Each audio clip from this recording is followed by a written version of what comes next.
waltahanii walii galanii hojjechuu kan ta'u taate biyya teenya keessa nu babal'adhu nama kana nurraa fixii nullee nu fixiyoo jettu taate malee wannummaan loojikaal hin jiru. Ani diinummaatti hin fudhadhe beektaa. Kaleessallee dongora siyaasaa haa taatu waan adda addaatiin bu'aa siyaasaatiif haa taatu intarneetiin cufame. Bakka dhukkubni kun ka uummata godinoota sanii san qofa osoo hin tahin biyya guutuu dinagdee biyyatti uummata biyyatti fiixuudhaaf kasaasuudhaaf deemu kana keessatti Itiyoo Telekoom intarneeta bilaash godhuu qabaa tureeyyu. Amma onni godhanii jiraniiti maal free calling gatti bilbiltee odeeffannoo itti argattuu fi waatti gabaastu. Uummanni Wallaggaatii fi Gujii keessa jiru maaliin haa gabaasu?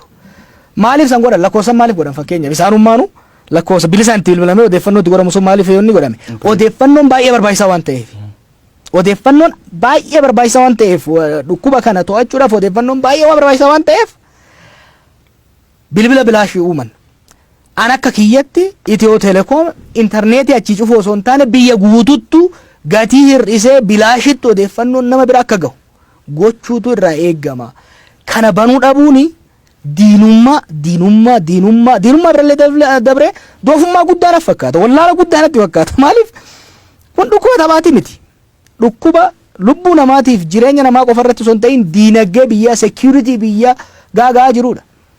Fakkeenyaaf kaleessa ejaan humna waraana Itoophiyaa Jeneraal Adam Mohammed humni waraana Itoophiyaa balaa kanarraa of eeguudhaaf maal gochuu akka qabu qajeelfama kennaa turan. Uummata Wallaggaa miskiina jiru dhiisi. Siviiliyaan achi jiru dhiisi. Waraanni achi jiru kunoo akkamitti of eeguudhaaf ta'a?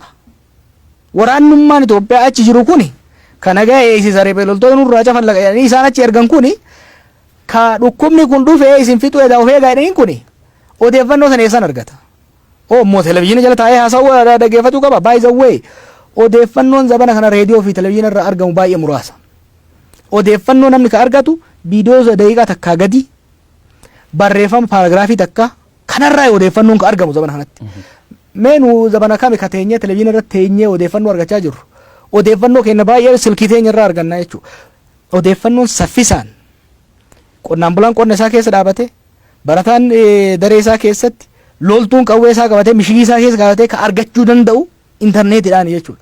Dhukkuba kana ofirraa dhaabuu yoo ka barbaadu taate muummichi ministeeraa intarneetii banuu danda'uudha qaba. Kuni diinummaa uummata irra godhamu waan ta'in wallaala guddaa natti fakkaata akka mootummaatti waan kana godhanii deemuun ajaa'iba natti. Afaan Ingiliziin haasaa barreessuu nu beektan qaanesse. Is this real siin jaa namoonni biyya adda addaa jiran si dhuguma mootummaan intarneetii cufee jira biyya sanitti? No hin sobdan malee mootummaan akkana godhu jiru siin jaan. Maaliif mootummoonni baay'ee hamaa ta'aniyyuu yeroo ammaa kanatti waan akkasii godhaa waan hin jirreef. Kanaafuu banuu qabanii jettan. Banuu qaban saffisaan banuu qofa osoo hin ta'in saffisa isaas dabaluu danda'uu qabanii yoo danda'ame gatii hir'isuu danda'uudha qaban. Maaliif sitti fakkaate? Akkuma isin jee infrastructure fayyaa nu biyya kanaa qabnu baay'ee dadhabaadha.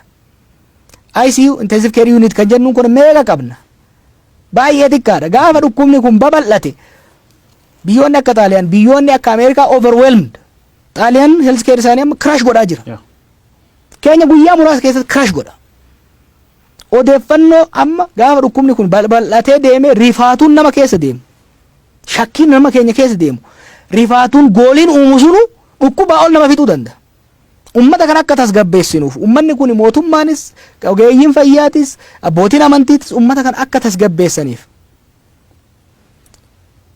odeeffannoo walii daddabarsuun baay'ee barbaachisaadha. Televezyiinaa fi reediyoon gahaa miti. Internet is the most essential.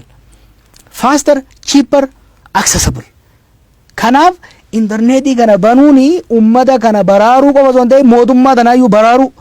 Maaliif paandamiksiin kun waan laafaa miti. Namni argaa hin jiru mootummaa Ameerikaa jechuun bara addunyaa kanarratti mootummaa humna diinagdeetinis humna waraanaatiinis infrastructure fayyaatiinis biyyi itti dhiyaatu hin jirtu. Yoo of jajuu fi boonuu taatellee namni Tiraampiin ga'u hin jiru bara. Inni hollatee biyya cufaa jira. Maaliif dhukkuba akkaan saffisaan socho'aa jiru ummata akka malee shororkeessaa jiru. Ummata Ameerikaa keessatti hin guddadhe. Ummata Ameerikaa hulaa cufatee taa'u jechuun bal'aafaa miti. Is incredible. Ummanni magaalaa New York keessatti hin baradhan beeka. Magaalaan New York cal jettee hoggaa cufamte anammeenya dhukkuba sanii Ameerikaa irraa asii achi ilaaleetiin Ameerikaa irraa hubadhe.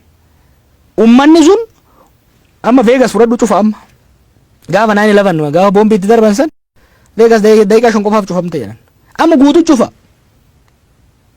ummata halkanii guyyaa odoo balaan bu'ee odoo wanni fedhe ta'e namni asii sulduratti ajjeefame itti deebi'ee daansii isaa itti fufee ta'u ummanni achi sun ummanni sunuu hulaa isaa cufatee balbala isaa cufatee ala bahuu dhiisee taa'aa jiru kana keessatti biitii hiyyeetiin teenya